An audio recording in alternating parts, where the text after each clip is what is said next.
ধারণা আল্লাহ ভুল করে না।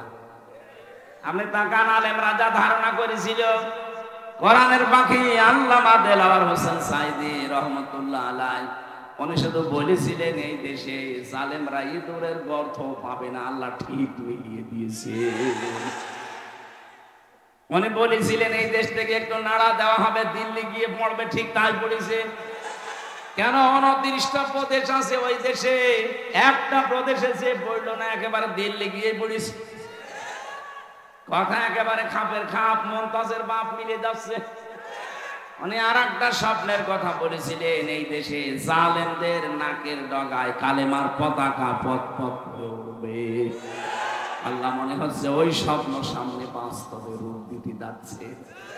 আল্লাহ যেন এটা দেখে মরার তৌফিক আমাদের দেন, বলেন আমিন। আমি মুসা নবীর কথা বলছিলাম এই কারণে, ওই জামানায় সবচাইতে ভয়ঙ্কর জাতি ছিল মুসা নবীর বিরুদ্ধে যারা, এমনকি তার সাথে যারা ছিল তারাও ভয়ঙ্কর ছিল। এমন এমন প্রশ্ন করত নবীকে যে আমরা আল্লাহকে দেখতে চাই। হযরত মুসা 12 জন নকিব নিয়ে গেলেন, 12 জন এলাকার 12 জন মন্ত্রী মনে করেন তোর পাহাড়ে নিয়ে আল্লাহকে বলে রব্বুল আলামিন আমি দেখতে চাই। আল্লাহ সাফ জবাব দিলেন লাং তারানি, আমাকে দেখা সম্ভব না। হযরত মুসা আলাইহিস সালামের সাথে যে 12 জন নকিব ছিল আল্লাহ পাক এবার তাদেরকে বললেন ওয়ালাকাদ আখাযাল্লাহু মিসাকা বানি ইসরাঈল, আমি অঙ্গীকার নিয়েছিলাম, আমি আল্লাহ ওয়াদা নিয়েছিলাম। বনি ইসরাঈলদের কাছ থেকে অঙ্গীকার নিয়েছেন কে? বলেন বলেন, তাদের কাছে বনি ইসরাঈলদের কাছ থেকে। এখানে সরাসরি আল্লাহ যেহেতু অঙ্গীকার নিচ্ছেন, ওয়াবাসনা মিনহুম ইসনায়া আশারা নাকিবা, আমি তাদের ভেতরে 12 জন নকিব, দলপতি, সরদার, লিডার, নেতা, মন্ত্রী যাই বলেন এদেরকে পাঠিয়েছিলাম। তাদেরকে বললাম দেখো আমি আল্লাহর সাথে দেখা করা তোমাদের এই চোখে সম্ভব না, কারণ আমি আল্লাহর যে শক্তি পাওয়ার তোমাদের এই চোখে সেই শক্তি নেই। এটা দেখে সহ্য করার মতো কায়দা দুনিয়ায় কোনো চোখের নেই। এটা দেখা সম্ভব শুধু জান্নাতে। কোথায়? জান্নাতে ছাড়া চর্ম চোখে দুনিয়া থেকে আল্লাহকে দেখতে পারবে না। যে সমস্ত ভণ্ডর নামে পীর গুলো বলে আমার আল্লাহর সাথে দেখা হয়, কথা হয়, টাটকানি ভেজাল শয়তান। হযরত মুসাকে ডাক দিয়ে বললেন নকিবদেরকে শুনিয়ে দেন, আকাল আল্লাহু ইন্নী মাআকুম, আমি আল্লাহ তোমাদের সাথে আছি, কিন্তু আমার সাথে দেখা হবে না। নিজ নিজ এলাকায় ফিরে যাও, নিজ নিজ এলাকায় যে জনগণকে বলো আল্লাহ আমাদের সাথে আছে, আমরা আল্লাহকে দেখতে পাইনি কিন্তু উনি আমাদের সাথে আছে। যদি আমরা দুনিয়াতে 5টা কাজ করতে পারি আল্লাহ আমাদের সঙ্গে আছে। সুবহানাল্লাহ বলতে পারবেন না? এই পৃথিবীতে 4,500 ধর্মের মানুষ এখন আমরা বাস করি। যে যেই ধর্মে আছি প্রত্যেকেই তার ধর্মের যার ইবাদত করা হয় আমরা চাই তিনি যেন আমাদের সাথে থাকে। আমরা যেন চাই আল্লাহ আমাদের সাথে থাক, আমাদের আল্লাহর রহমত আমাদের সাথে থাক। কথা বলেন না কেন? হিন্দুদেরকে জিজ্ঞাসা করেন, তারাও তাদের দেবতাকে সঙ্গে থাক, এটা চাই। নবীজির জামানায় একজন মুশরিক এসেছিল, সাথে একটা মূর্তি। ডাক দিয়ে বললেন মূর্তি কেন? বলো হুজুর আমার মূর্তি নাই, আমার খোদা, আমি এর ইবাদত করি, সব সময় এর সঙ্গে রাখি, না জানি কখন কোন বিপদে পড়ি, এজন্য কোন সময় এর হাত ছাড়া হয় না, একে আমি কাছে রাখি সব সময়, কিন্তু পোশাক পায়খানায় তো এর নিয়ে যাওয়া যায় না। এটা এর সম্মানার্থে আমি রাস্তার পাশে রেখে কাজ করতে গেলাম। কাজ করে এসে দেখি ওর মাথা থেকে পা পর্যন্ত পুরা ভেজা। মনে করলাম খোদার গা ভেজা, মনে হয় কোনো বরকতের পানি হবে। জহব্বা দিয়ে চাটলাম, দেখি দুর্গন্ধ। চিন্তা করলাম খোদার গা ভিজা, রহমতের পানি, বরকতের পানিতে গন্ধ হবে কেন? পাশে তাকিয়ে দেখে একটা কুকুর দাঁড়িয়ে আছে, নিচ দিয়ে পানি টপকাচ্ছে। এবার বুঝলাম এটা কোন বরকতের পানি। মেজাজ গেল খারাপ হয়ে, নিজেকেই কুত্তার পোশাক থেকে বাঁচাতে পারো না, আমি বিপদে পড়লে কিভাবে বাঁচাবে? দিলাম এক আষাঢ়, তোর নাক ভেঙে গেছে। নবীজি বলেন আমার কাছে কেন আসলে? লোকটা বলে ইয়া রাসূলুল্লাহ, এখানে আমাদের শিক্ষা আছে, এই ভালো করে তাকান। লোকটা বলেন ইয়া রাসূলুল্লাহ, এদের কল্প কাহিনী, এদের মিথ্যাচার, এদের অনাচার, এদের যত কিছু সব আমার কাছে ধরা পড়েছে, যেগুলো সব ভুয়া। এতদিন যার উপরে ভরসা করতাম সে নিজেকেই বাঁচাতে পারলো না। মাত্র 3 ঘন্টার ব্যবধানে পুরা দেশ থেকে মাটির সাথে মিশে গেল। অথচ এই লোকটাকে মাথার উপরে রেখে নিচে আমি একজন হুদা হাত বের করে বলতাম যে আমি এলাকায় আছি, কারণ উপরে যে 2 জন আছে ওগুলো খোদা আর আমি হুদা। এই কথা বলছে না কেন? এই বিশ্বাসই তো রাখতেন নাকি? দেখেছেন মা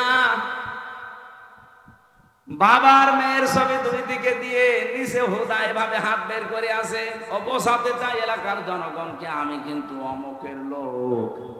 খোদা আমার মাথার উপরে থাকতে আমার ভয় নেই।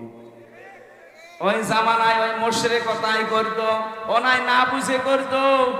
আপনি কোন বুঝে করেন? আপনি কোন বুঝে করেন বলেন তো? ওনা না বুঝে করেছে, আপনি কোন বুঝে করেন? ও তো বসার পরেই দেখেছে যে না কুত্তার পোশাক থেকেই বাঁচাতে পারে না, ও আমারে বাঁচাবে কি করে? এই দেশের জনগণ যখন 5 তারিখে বুঝতেছে যেগুলো সব ভুয়া, সব মিথ্যা, সব চাপাবাজি, তখন আর 1 সেকেন্ডে দেরি করে না, সব মাটির সাথে মিশিয়ে দিয়েছে। আমার কুষ্টিয়ার 5 রাস্তার মোড়ের ওই শয়তানটা খুব শক্ত ছিল, ওটা ভাঙা যাচ্ছিল না, এত শক্ত করে বানিয়েছে, শেষে বেগুনি এসে নিয়েছে। তারপরও জনগণ রাখে নাই। ওই জায়গায় আমার সামনে 14 জন মানুষ এক জায়গায় মারা গেছে। ওর পরের দিন 6 তারিখে সকালবেলা বাংলাদেশ জামাত ইসলামীর জেলা আমির অধ্যাপক আবুল হাশেম কুষ্টিয়ার জেলা আমির ঘোষণা দিয়ে দিলেন, লক্ষাধিক মানুষ নিয়ে এটা আর মূর্তি চত্বর থাকবে না, এটা হয়ে যাবে আজকে শহীদ চত্বর। আমার ভাইরা, আমি যেটা বোঝাতে চাচ্ছিলাম, যে যে ধর্মে আছে ও ওই ধর্মের দেবতাকে ও চাই যে আমার সঙ্গে থাকতে, বলে আমার ভয় নেই, চিন্তা নেই। আমরাও চাই আমাদের আল্লাহ আমাদের সাথে। কথা বলেন না কেন? আল্লাহ বলেন মুসা এই 12 জন দলপতিকে বলেন নিজ নিজ এলাকায় যে তারও মানুষকে বলো আল্লাহকে দেখি নাই, কিন্তু উনি আমাদের সঙ্গে আছে, উনি আমাদের সাথে আছে, আমাদেরকে 5টা কাজের আদেশ দিয়েছে। লাইনা আকামতুমুস সালাতা ওয়া আতাইতুমুজ যাকাত। 1 নম্বরে লা, অবশ্যই, ইন মানে যদি, অবশ্যই যদি তোমরা এলাকায় যে নামাজ কায়েমের আন্দোলন করতে পারো, তাহলে নামাজ কায়েম করার কথা এই জায়গায় দিয়েছেন, নামাজ পড়ার কথা না। কথা বুঝতেছেন? তাহলে নামাজ কায়েম করার, আন্দোলন করা, এটা যদি কেউ ইনভলভ থাকে, লেগে থাকে, আল্লাহ তার সাথে আছে। আজ বাংলাদেশে আমরা অনেকে নামাজ পড়া, নামাজ পড়তে রাজি, কিন্তু কায়েমের কথা বললে আমরা রাজনীতি মনে করি। আপনি নামাজ কায়েম যতদিন করতে না পারবেন, আল্লাহ আপনার সাথে থাকবে না। আপনার জুব্বা থাকতে পারে, আপনার দাড়ি থাকতে পারে, আপনার তসবিহ থাকতে পারে, আল্লাহ আপনার সাথে থাকতে হলে নামাজ কায়েম করা লাগবে। আর নামাজ কায়েম করতে হলে রাষ্ট্রীয় শক্তি লাগে। আল্লাযীনা ইম্মাক্কান্নাহুম ফিল আরদি আকামুস সালাহ, আল্লাহ সূরা হাজের 41 নম্বর আয়াতে দিয়েছেন, আমি যাদের রাষ্ট্রীয় ক্ষমতা দেব এরা যদি মুমিন বান্দা হয়, সিয়ার পাওয়ার পরে তারা নামাজ কায়েম করবে। তাহলে এটা হামজার কাজ না, এটা প্রিন্সিপালের কাজ না, এটা কাজ হচ্ছে রাষ্ট্রের। ওখানে এমন এমন মানুষ পাঠাতে হবে যে মানুষগুলো সংসদে প্রবেশ করার সময় বুকে কোরআন নিয়ে ঢুকবে। অধ্যাপক জসিম সাহেবের মতো 300 এমপি এই দেশে হবে যদি 151 জন এরকম মানুষ বুকে কোরআন নিয়ে ওখানে যেতে পারে। সর্বপ্রথম যেদিন সংসদ কায়েম হবে ওই দিনই বিল আনবে যে আমরা নামাজ রাষ্ট্রীয়ভাবে চাই। এটা যদি কেউ রাজনীতি মনে করেন, আপনার খবর আছে, আপনাকে মিলিয়ে দেওয়া লাগবে যে কোন জায়গায় রাজনীতি। আল্লাহ তো এখানে ফাসাল্লি দেয়নি যে নামাজ পড়ো না, আকিমতুস সালাত, নামাজ কায়েম করো। আর একটা পাগলেও বোঝে যে নামাজ কায়েম একা একা হয় না, এটা ব্যক্তি, পরিবার, সমাজ এবং রাষ্ট্রে লাগে। আর নামাজ কায়েম করবে কারা? আল্লাহ তো কোরআনে ঘোষণা দিলেন, সূরা হজ 41 নম্বর আয়াত, 17 নম্বর পারা, 16 নম্বর পৃষ্ঠার 6 নম্বর লাইনে আছে। যত তাফসীর আছে বাংলাদেশে, বাংলা ভাষায় বলেন, আরবিতে বলেন, পড়েন। নামাজ কায়েমের দায়িত্ব হামজার না, নামাজ কায়েমের দায়িত্ব রাষ্ট্রের। ওই রাষ্ট্র গঠন করতে হলে হামজাকে লাগবে। এক কথা বলছে না কেন? সুতরাং আমরা এই দেশের 18 কোটি মানুষ, প্রত্যেকে এক একজন করে হামজা বলেন, প্রত্যেকে এক একজন করে হামজা। সামনে যদি সময় আসে এমন মানুষকে আমরা পাঠাবো যে লোকটা সর্বপ্রথম দিন যে নামাজের বিল আনবে। এমন লোককে আমরা পাঠাতে চাই না যে লোকটা সর্বপ্রথম দিন যে ডাইলের বিল আনবে। আমরা ডাইল খেতে চাই, এরকম লোক নেই দেশে। আমরা বাবা খেতে চাই, মাল খেতে চাই।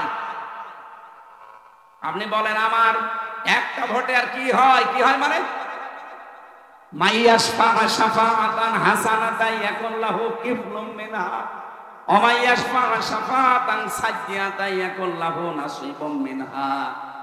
সূরা নিসার 85 নম্বর আয়াতে আছে, কোন মানুষ যদি ভালো কাজের সুপারিশ করে, ওই কাজটা ওই লোকটা করে যে সওয়াব পাবে, আপনি শুধু সুপারিশ করে ভোট দিয়ে রায় দিয়ে একই সওয়াব পাবেন। আপনার একটা ভোটের কারণে উনি যদি সত্যি এমপি হতে পারে, উনি যদি সত্যি সংসদে যেতে পারে, আর 151 জন জসিমউদ্দিনের মতো মানুষ যদি দাঁড়িয়ে বলে আমরা নামাজের বিল চাই, আজকে চাই, স্পিকার যদি বলে হ্যাঁ এটা চান কারা কারা, যদি 300-র ভেতরে 151 জন হাত তুলে ফেলে, ওই রায়টা কিন্তু বলবে জয়যুক্ত হয়েছে। পরের দিন আর নামাজের ওয়াজ করা লাগবে না, মানুষ এমনি আজান হলে মসজিদে যে নামাজ পড়বে। কথা বলেন ঠিক কিনা? আমি ভোট দিয়েছিলাম মাত্র একটা, কিন্তু 18 কোটি মানুষ নামাজ পড়লে যে সওয়াব পাওয়া যাবে, সব আমি একাই পেয়ে যাবো। সুবহানাল্লাহ বলতে পারেন না? এটা দুনিয়ার কাজ হয় কি করে? এটা তো আমার আখিরাতের কাজ। বলে না এটা রাজনীতি, এটা ভোট ভাট। ভোট ভাট তো কি আছে? ভোট এই শব্দটা কোরআনে আছে, ইন্নাল্লাহা ইয়া'মুরুকুম আন তু'আদ্দুল আমানাতি ইলা আহলিহা। মারিফুল কোরআন তাফসীর খোলেন, আমানাত বহু বচন, এই শব্দের ব্যাখ্যায় আল্লামা শফি লিখেছেন এখানে আমানাত মানে ভোট। কোরআন তো নিচে পড়ে না, বসে না, কেউ বোঝালে তাহলে উল্টা বসে।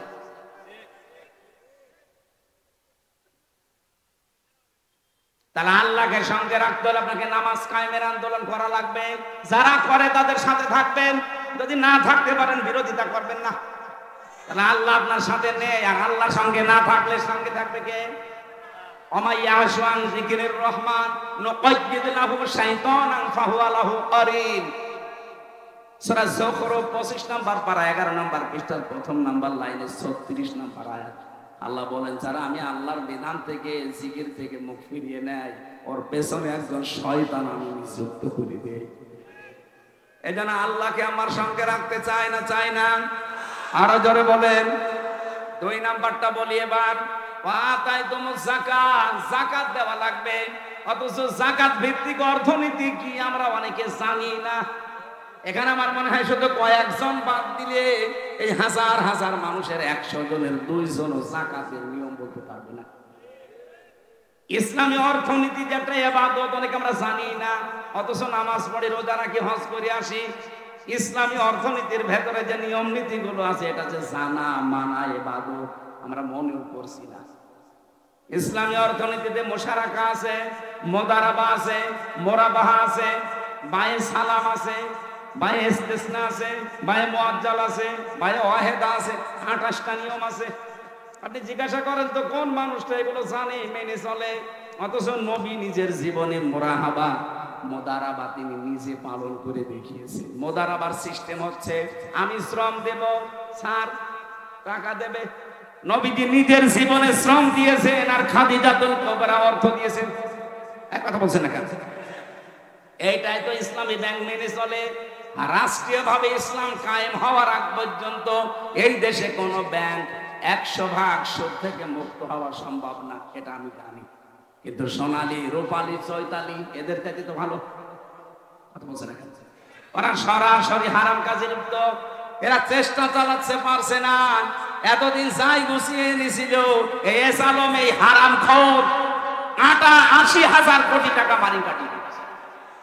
নিজে তো একটা ব্যাংক বানাতে পারো না, একজন বানিয়ে দিয়েছে, আর বাবার জিনিস মরি করে সব জবাই করা দরকার। শয়তান